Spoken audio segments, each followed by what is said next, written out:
Tom, I unfortunately want to start off this week with a little bit of bitter news, a little sad news. This week, somebody important to me, at least in my life, and somebody I never met before, but somebody important to me, Sheldon Adelson, passed away this week. And I wouldn't take the time to call out many people's passing. He was 87 years old. He lived a great life, lived a very successful life, self-made, embodied a lot of our virtues. And important to a lot of people, right? Many more than just you, right? But when you talk about people who have been critical to the Jewish community, both in America and Israel, over the last 100 years, he's got to be in the first five people, included in the first five people you mentioned. For our listeners who may not know that much about his background, because he wasn't always a very public kind of person. Tell people a little bit why they should care about it. So Sheldon Adelson, business-wise, was the CEO and chairman of the Las Vegas Sands Corp, Sands Hotel, and all of their offshoots, also several other hotel and casinos around the world. It's where he made the majority of his money. He was a self-made person, came from an immigrant family to the United States. They didn't have much of anything when they got here. And he has been incredibly philanthropic and by choice, right? Nobody was pressuring him. Nobody was saying, you have to go take care of this group of people or that group of people. He organized programs like Birthright Israel, which is a trip that sends Jewish youth, usually between about 18 and 30. They've changed the ages over the years, but usually about 18 to 30 on a 2-week all expenses paid trip to Israel if you've never been before. So the goal was just so they can become familiar with. Every Jewish young person should have an opportunity to see Israel and develop that connection with the country. And then he was politically, he was a huge supporter of President Trump. And he's also been a huge supporter of Bibi Netanyahu, Prime Minister of Israel. Right. So just somebody who I've watched. I'm also a part of the Republican Jewish Coalition. He founded that. That was his most important program stateside. Yeah. He would, even if you were at a certain donor level, organize a private dinner in his home in Las Vegas the night before the annual meeting every year for a select group of people. And we have a few people who are, at least I know, are digital subscribers who have attended those dinners, who have been a part of that. Right. So big loss.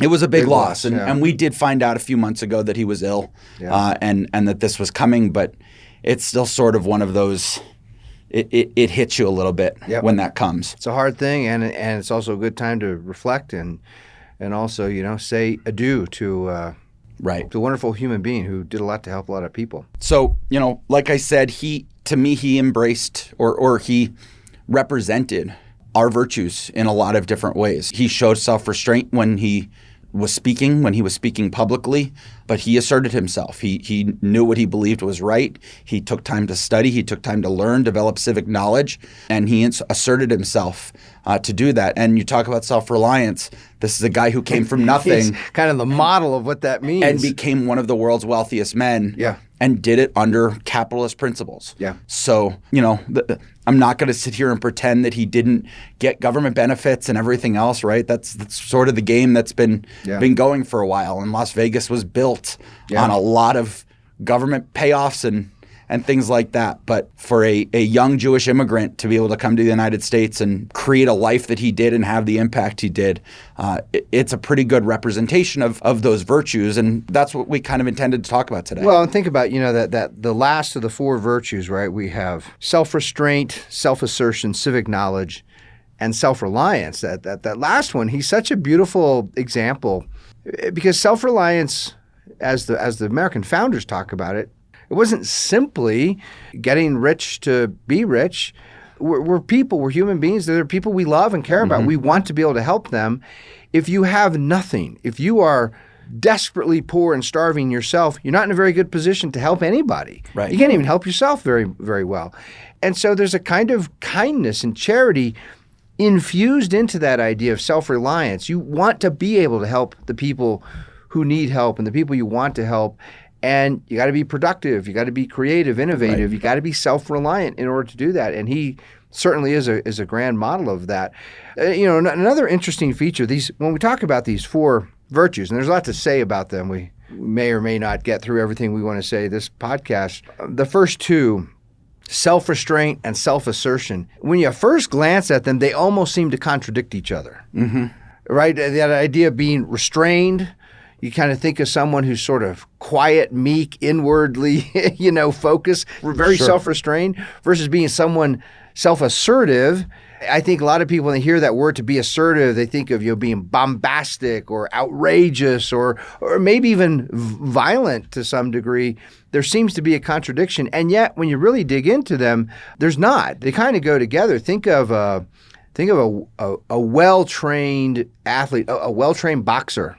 Mm-hmm. A well-trained boxer certainly understands self-restraint. He's not just losing control. But that's how you get knocked out. Right, that's how you get knocked out. But he's also very assertive, right? Mm-hmm. Think of a well-trained, I'm thinking of like an elite soldier in the military, a Navy SEAL, right, or an Army Special Forces or a Marine.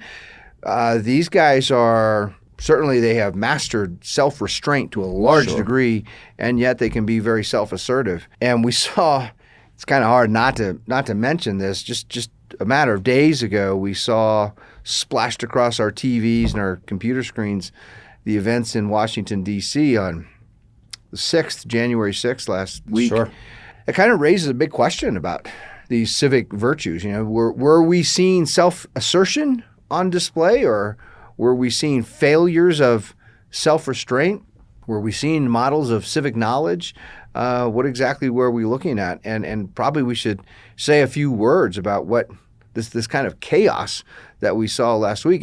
As of right now, I've not read. Has anyone been arrested in any of?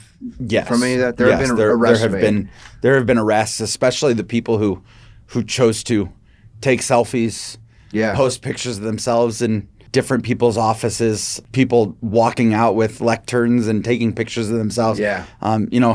You talk about self-restraint and you talk about people thinking through, why am I here and why am I doing this? I think that's an important aspect of restraint, right? Mm-hmm. Understanding why am I taking the action I'm taking. Mm-hmm. That was probably at the core of what truly bothered me about Wednesday last week. I have a lot of different opinions about where are we at in this path of revolution. Was that an act of revolution or was that an act of mob violence? I have a lot of different opinions and a lot of internal battles going on about that. Yeah. But when you talk about self-restraint, why are you taking selfies having fun doing this? Yeah. Yeah. I made a comment to a friend. He showed me a picture of some guy with his shirt off up on the rotunda of the Capitol, flexing his muscles and posing. Right. And I'm sitting there thinking, I bet George Washington took that picture. Right. Right? I mean, and I say that sarcastically, right? But there's a seriousness to what happened when you are not serious about it. Why are you there? Why are you doing it? And if you're doing it for the right reasons, if that was the moment you were taking, as the boxer analogy, that's the moment you're taking that punch, you're going to take that swing. Have you really thought through why and are you ready for the repercussions? Yeah, in fact, that leads me, I'm the same as you. I have a lot of different opinions. I just don't know enough about people who were there and what they were doing. I've been reading articles making the argument that this was, in fact, an act of revolution. There's also a body of literature out there making the argument this was a coup in the classical sense of a coup. And yet, the reason I'm of mixed opinion is those are measures, those are tactics one employs that are not just serious, they're terrifying. They're truly terrifying. A coup of a government is never an enjoyable, light, fun. It's not something you invite. A revolution it's a terrifying thing because you are inviting the full force of a national government against you. When George Washington's young soldiers, following their commands, would walk out onto a battlefield and confront the British, there was nothing funny about that.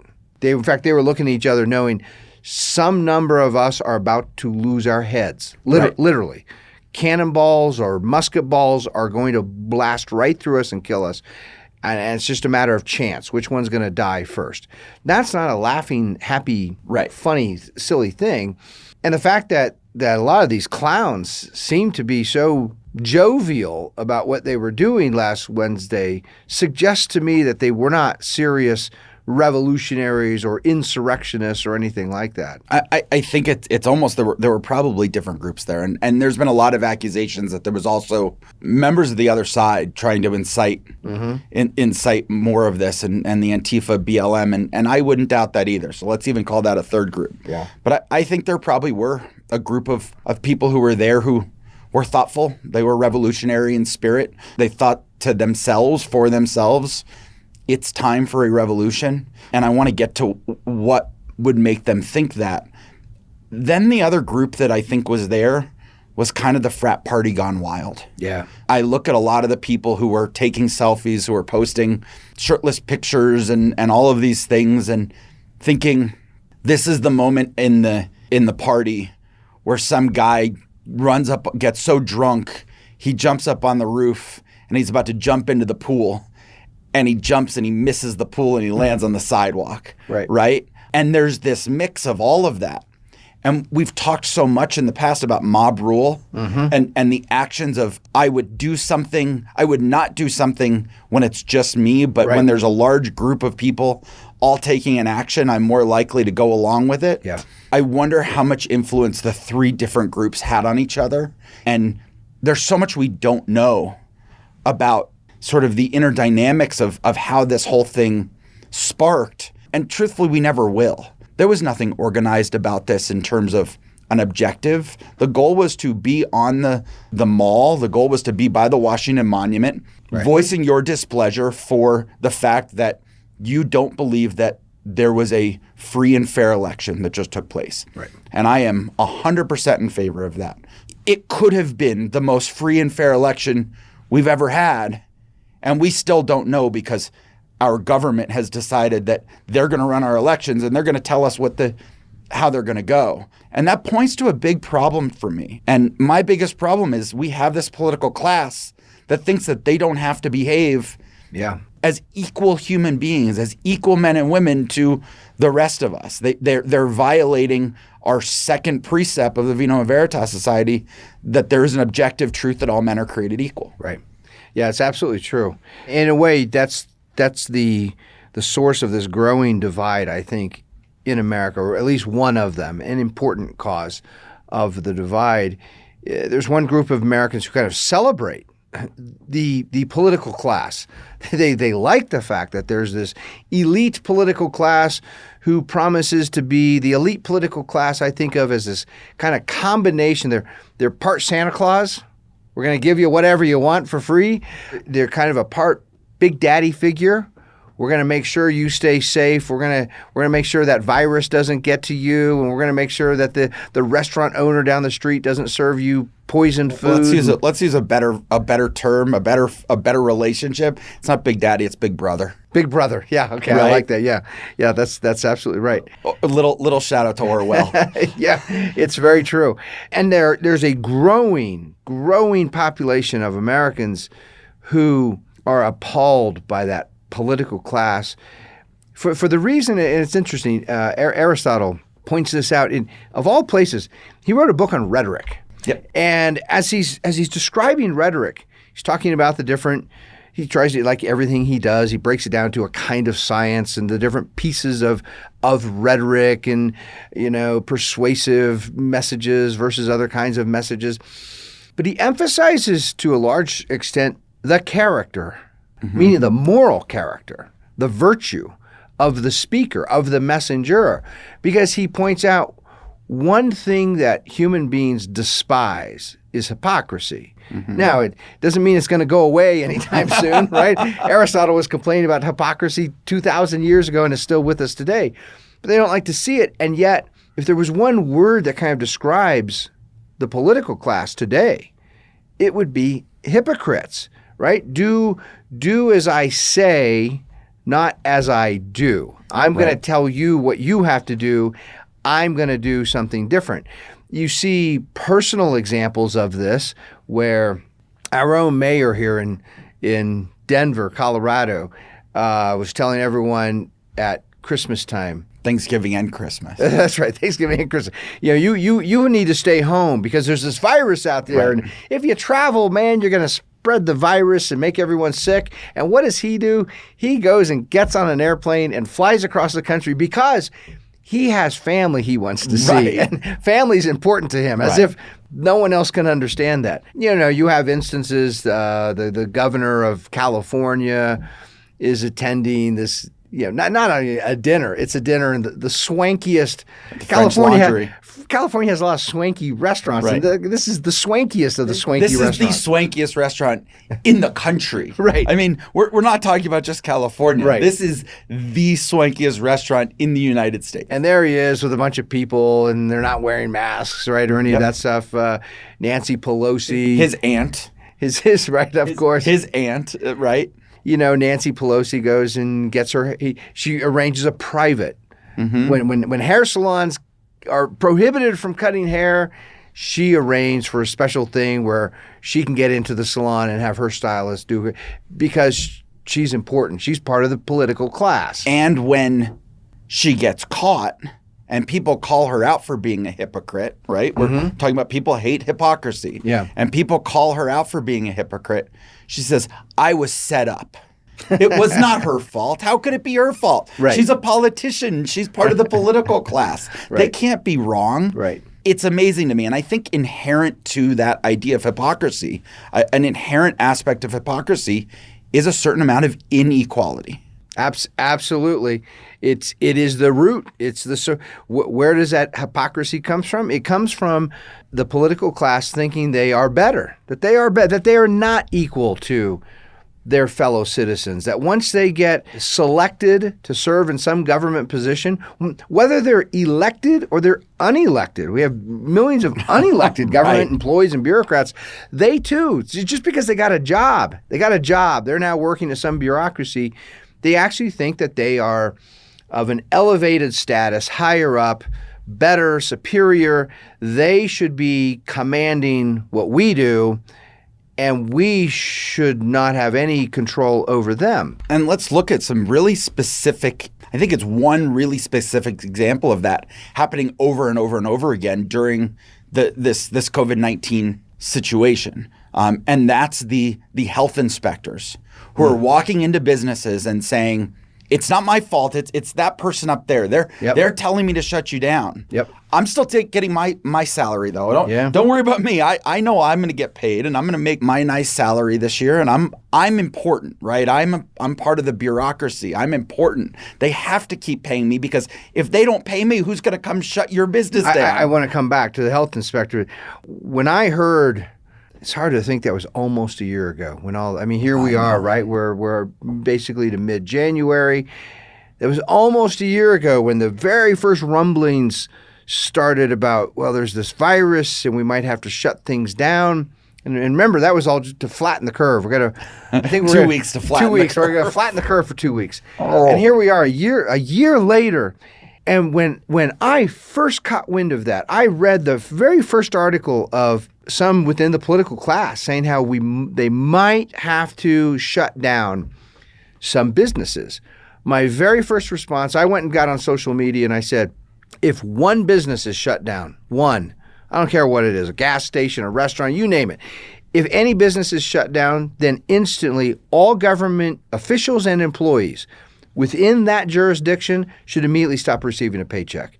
If a citizen cannot go and work and run their business to feed their family and pay their mortgage and everything else, then why in the world would their selected public servants be getting a paycheck? And yet, through all this over the last year, I was going to say we don't know the full extent of the economic damage. We only have a glimpse of it yet. Terrible, terrible things are coming. We have businesses across the country that have just been closed forever. They're gone. They're empty. Some of my buildings absolute now. favorites. Yeah, including some wonderful restaurants and other kinds of businesses. Those people are not going to be able to make their house payments. We're going to see a whole bunch of empty houses sitting on the market. I mean, really terrible things are coming. And throughout all of that, all that suffering, all that uncertainty, all that anxiety, the political class has been paying themselves. Haven't missed a paycheck. It's repulsive. And on top of that, they're getting all the benefits too. They're making hair appointments and getting haircuts and like Nancy Pelosi and all that. But we all get thrown into this Obamacare healthcare system that Obama and Biden created, that Biden's trying to ramp back up and push back in again, and that millions of Americans have advocated for. Yeah. Meanwhile, they're not on that system. Well, they have this wonderful healthcare system for themselves. When we talk about the hypocrisy, I think these instances of personal hypocrisy it gets a lot of attention. Conservative critics of government love to jump on these things and pass memes around and share stories on social media because there is something just really galling about a Nancy Pelosi getting her hair done when no one else can get their hair done. But the problem is actually much worse. That hypocrisy of we in the political class are going to command you that you do things one way and we're going to do it differently. It's not only personal choices, it's become institutionalized. Right.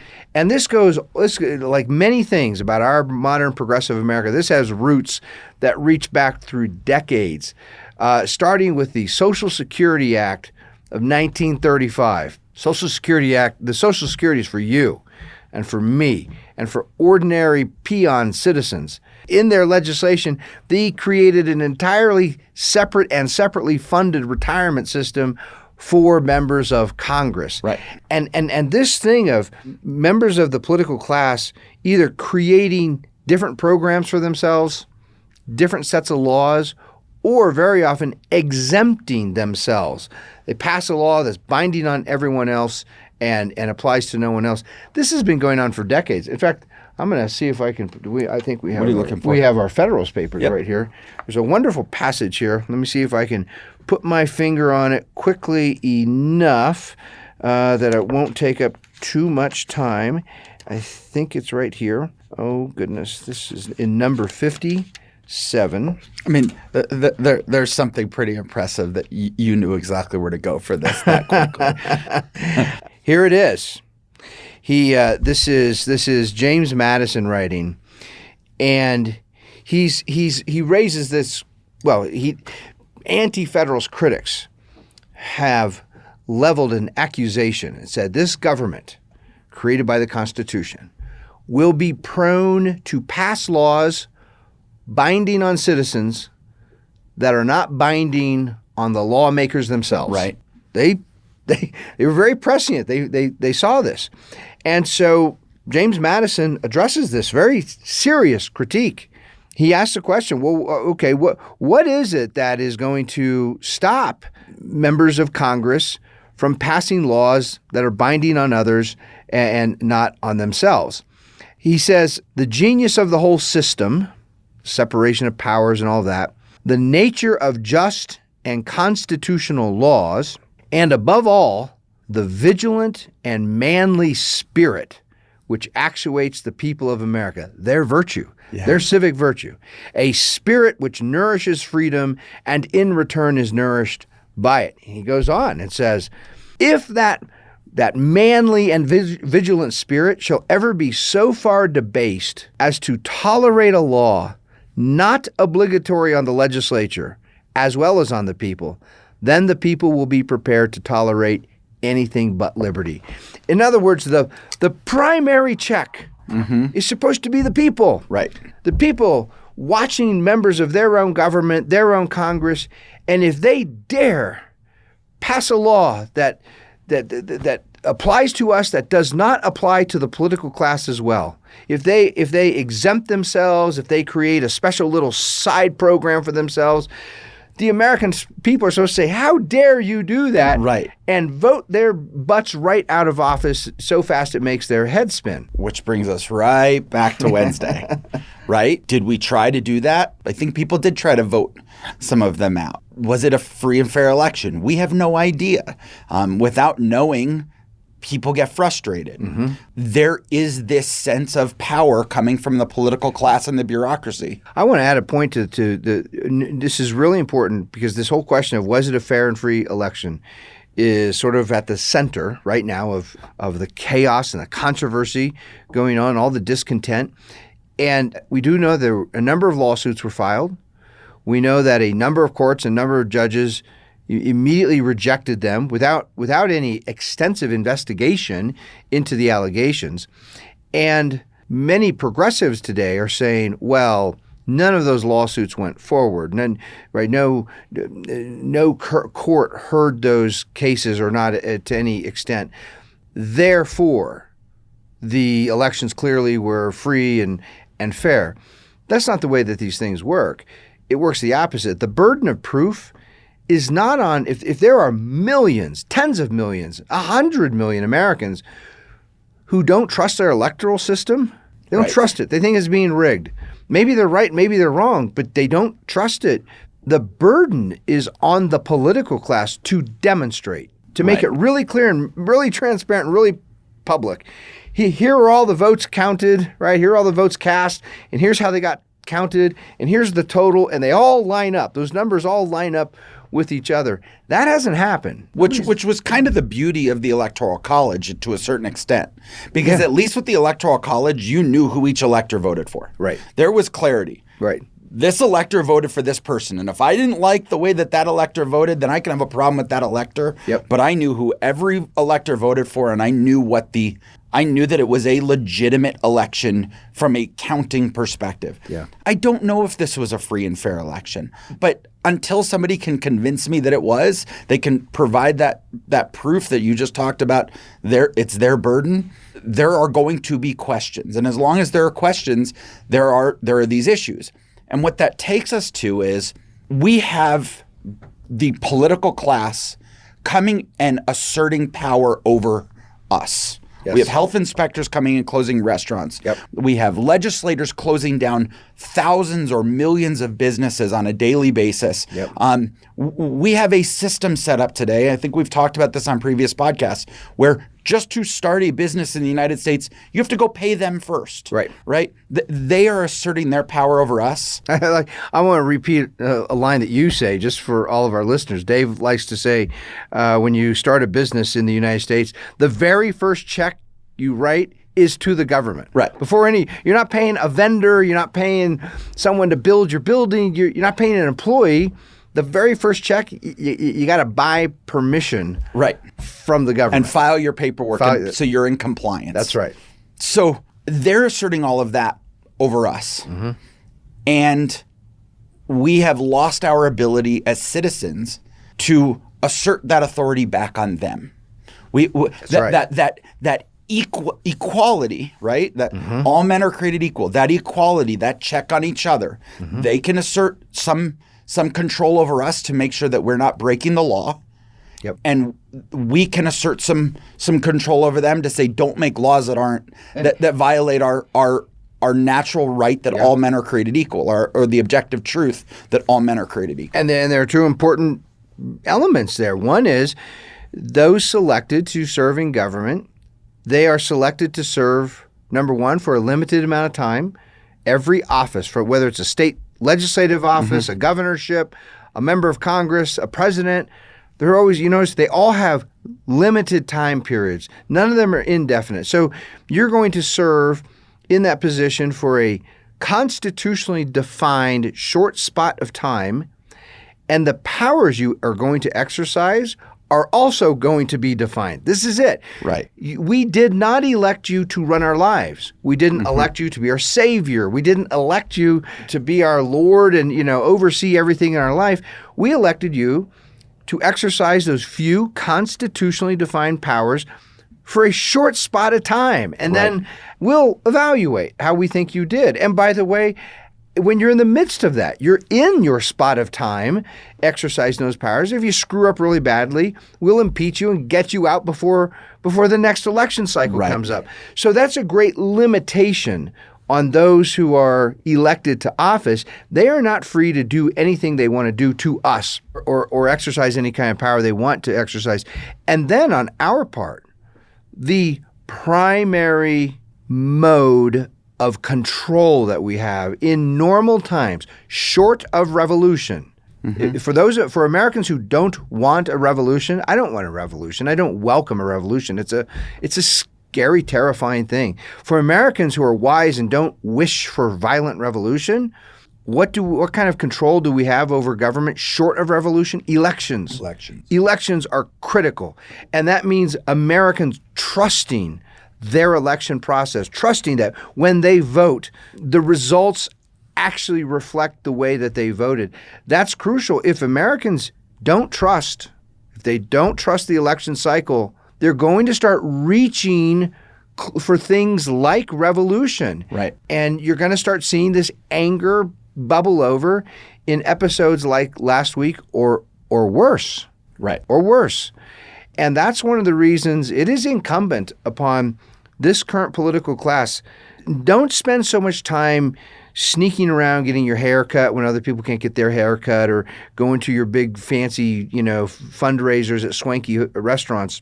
Go fix the election process. Go make it so that the whole process is transparent and clear to everybody of all political stripes. Well, I'll take it a step further.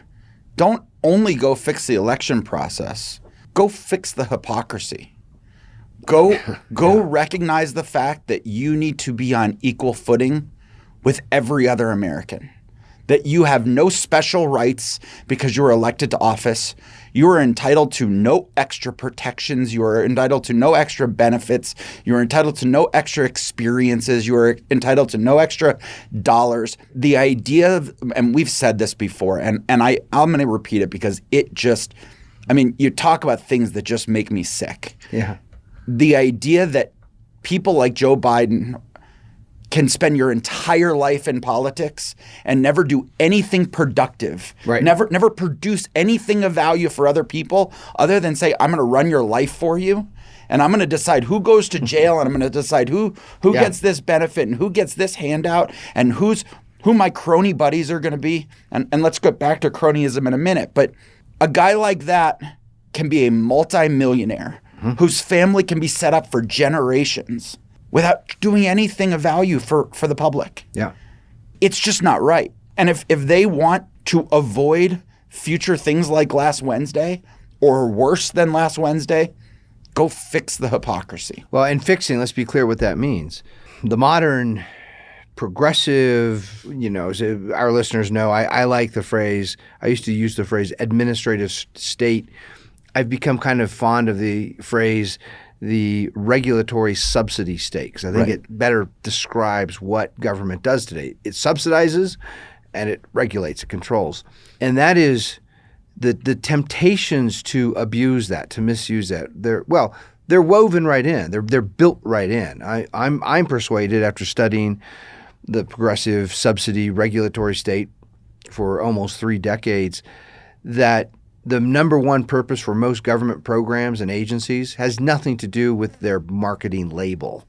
They might be called, the program to feed the poor or the Environmental Protection Agency. There's all these names that suggest good things, good for people, good for the earth. The real purpose for these things are to give assistance to their crony friends and to hurt their political opponents at the heart of all of them. Yeah. And so what happens when you create all these spending programs and all these controlling regulatory agencies, the political class like Joe Biden, now he can sell favors. That's what he has for sale. Yep. Nothing he produced. He didn't invent anything. He's just part of this big machinery that we, the people, elected.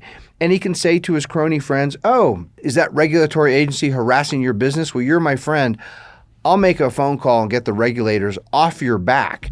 Or would you like that? We've got a $1 billion contract, right, to build widgets, and you're my brother-in-law. How about if I make sure that your company, right, gets the contract? Yeah. And then if I'm in government and I can offer a $1 billion contract to your company, is that worth a few $100,000 or even a few $1 million of you funding my campaigns to make sure I stay?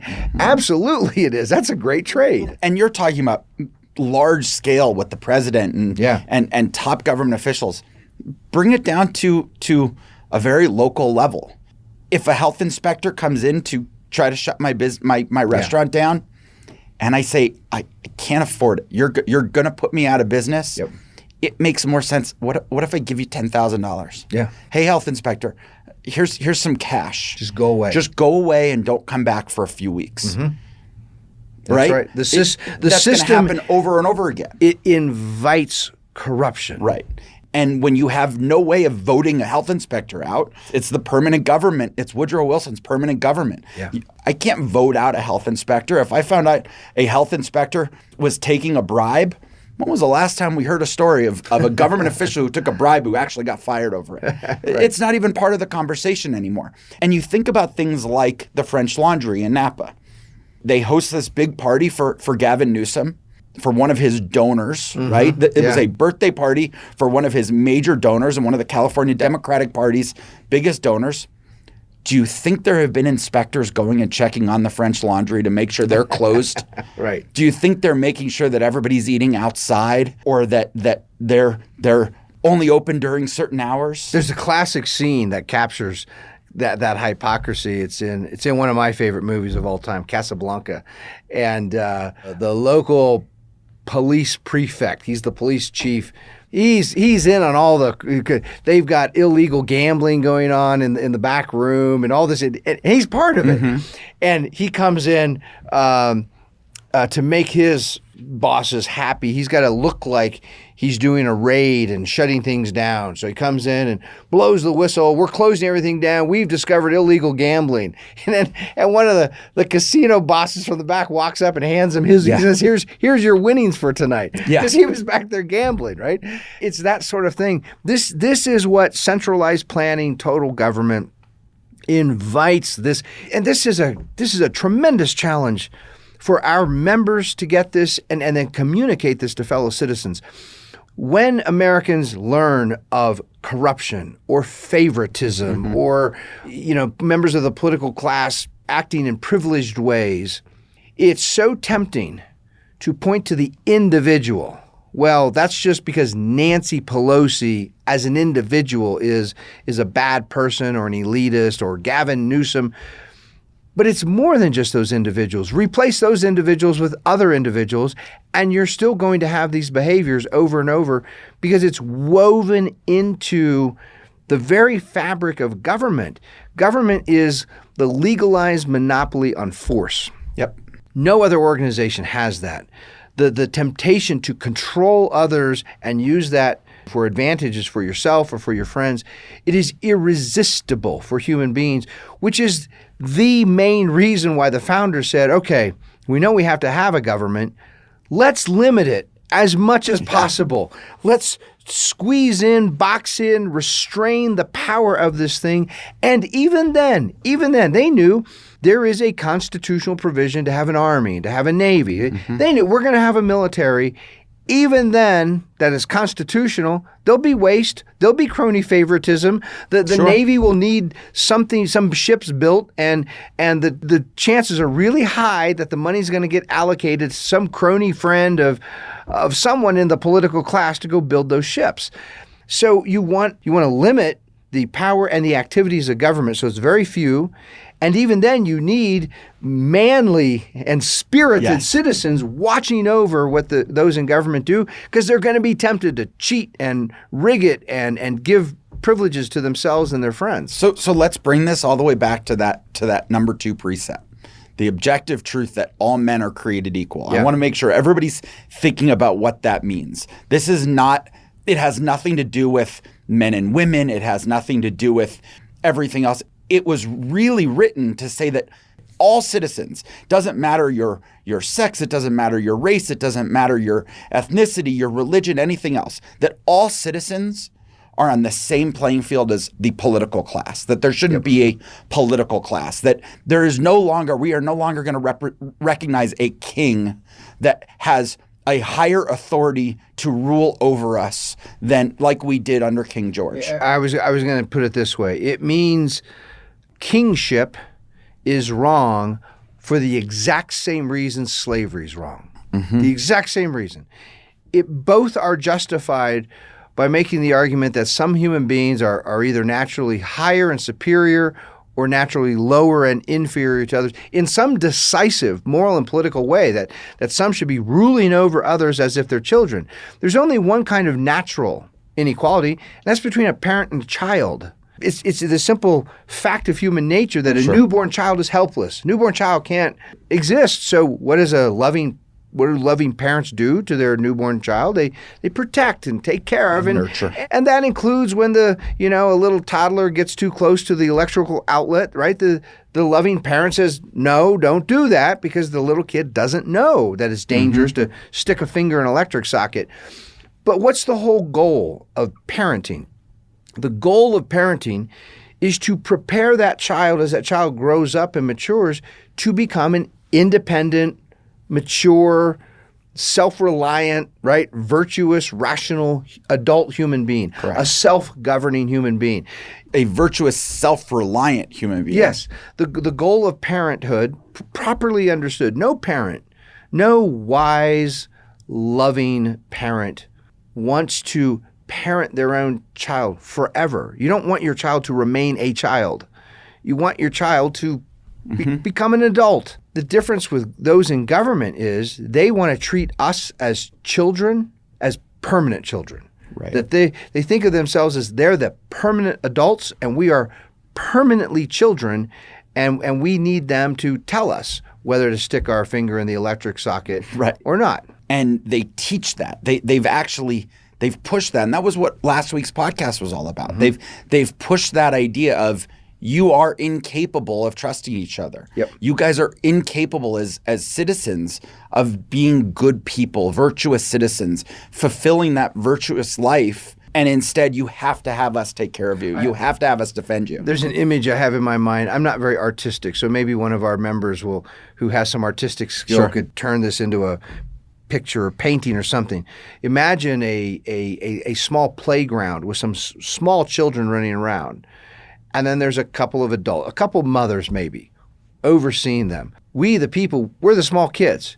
You can't leave them alone because they'll either hurt themselves or they'll hurt each other or they'll steal the toy from the other or punch the other. Yeah. You got to have this adult class, right, supervising the playground. That's the progressive view of Americans. They are the adults. They're supervising, and we're the little kids on the playground. We get a little freedom, a little bit. We can run around, but only within the watchful eye of the supervisors. And think about the two types of parents there always are at the playground. There's the parent who lets their kids go get hurt and says, you're going to learn from this. And the kid gets hurt and starts crying. What do you want me to do about it? Get up, take a breath, and get back to it. And there's the parent who Don't do that, and is that helicopter parent constantly hovering, worried about their child getting hurt, and never lets that child actually experience that they can handle that hurt. Yeah. That hurt is actually not that big a deal. Yeah. Before we wrap up, you said early on, and I wanted to go down another comment, and we started going down this topic of equality. But I think there was a comment you made that is a really good place to leave our listeners thinking, our members thinking about something. Was Wednesday a coup, or was Wednesday an attempted coup? And when you ask that question, there's a really unique, there's a certain uniqueness to what Wednesday was compared to everything else in the history of the world, and what a revolution would be. And you and I have talked about this, what a revolution would be in the United States versus everywhere in the rest of the world. The people who wanted a coup, when you think about a coup in other countries, there's no constitution that's creating separation of powers and checks and balances and all of these other things. That's very rare in the world, in the history of the world. Was this a coup against Congress? Was this a coup against the president? Was this a coup of the president against Congress or Congress against the president? It's a really unique situation right now to think about. We have branches battling each other and citizens picking sides. And when this branch is attempting a coup against one branch, or these people who support this branch are attempting a coup against this branch or the other, and then you've got this whole other idea of we're gonna implode the third branch, the judiciary, by adding several members to it and making it political. It's a really interesting thought experiment to think through what is actually the goal? Well, and let me chime in here. So the differences are subtle here. At some level, this is semantics. There are some social scientists and historians who will really parse out, revolution versus a coup versus an insurrection. But I'll point to just some big features. A coup typically means a group that wants to become the government. Right. If the Americans of 1776, what a coup would have looked like is if they had stormed the Parliament building in London and said, we're going to be the new Parliament. That would be a coup. Versus the way the American Revolution went, they left the British government intact. You're still sit in Parliament. King sits on his throne, do all the things. You're just not going to govern us. Right. That's it. But they didn't try to overturn, destroy that government or replace it. When you think of last Wednesday, I don't think it was either a coup or a revolution. If we could ask these people, and this is, I said earlier, I just don't know enough about what they were doing. They never will. They didn't have something like a written Declaration of Independence where they stated clearly their goals, their causes, right? Their grievances. So I don't know. But from what I have seen, what I've read, I don't think any of them thought they were going to become the new Congress. No. That they were going to actually be able to vote anything into legislation or repeal anything, or I don't think that they thought they were going to become the government. In that sense, it doesn't make sense to call that a coup. And I think that was kind of my point. My point is what we want, what many of us want, is something really unique that we've never really defined before. And I don't know how many people have actually thought through how to accomplish it. And you and I have talked about this. How do you accomplish this idea of we actually like the way our government was formed? Right. We like the structure of our government. We like the Declaration. Right. We like most of the Constitution. We don't maybe we don't like all of the amendments that have happened to it. Maybe some are good and some are not. But we generally want to keep the structure of our country. Right. We don't want to get rid of it. We just want to get rid of the political class who has decided that they are not equal with us, that they are on higher footing than us. And who has created this gigantic progressive subsidy regulatory state that is not part of the Constitution. There's nothing constitutional about all those alphabet soup of agencies in Washington, D.C. That's not constitutional. So for an American today with a revolutionary spirit, you're right. It's a strange thing because they tend to be patriotic. They tend to say, I agree with the ideas of the revolution. I want to uphold the Constitution. They're frustrated precisely because the political class has betrayed the Constitution in so many ways, created this gigantic leviathan that's not constitutional. How do you revolt against that while protecting the key principles, the Constitution at the same time? That's a tall order. In particular, when the only single device that was built into our entire system that was meant to control that, our free and fair elections, no longer exist. Right. Or at least we don't believe that they exist. Right. And if we don't have trust in that, that was the one qualifier. That was the only thing.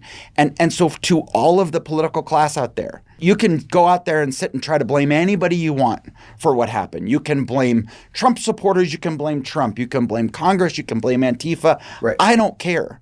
Go look in the mirror. Yeah. At the end of the day, to anybody in the political class, to anybody in the bureaucracy, if you want to know why last Wednesday happened, it's because you have taken away Americans' ability to believe that their voice matters. Yep. And the minute that happens, people are left with no other ideas of what to do. And the path, the path to push back against that is going to be paved with the virtues of good citizens. And that's probably the next thing we should discuss, is to actually walk through exactly what are the virtues of citizenship, or at least the key ones that are at the core of the Vino Veritas Society. Next week, we'll try to do that again. I think this is the second week in a row we've intended to do that and have gone in a different direction. But let's try for it again next week, because I know all of our members are out there talking about what makes a virtuous citizen and why it's imperative to a free life and to freedom in order to do that, which is why we are the Guardians. Nos somos custodes. See you next week.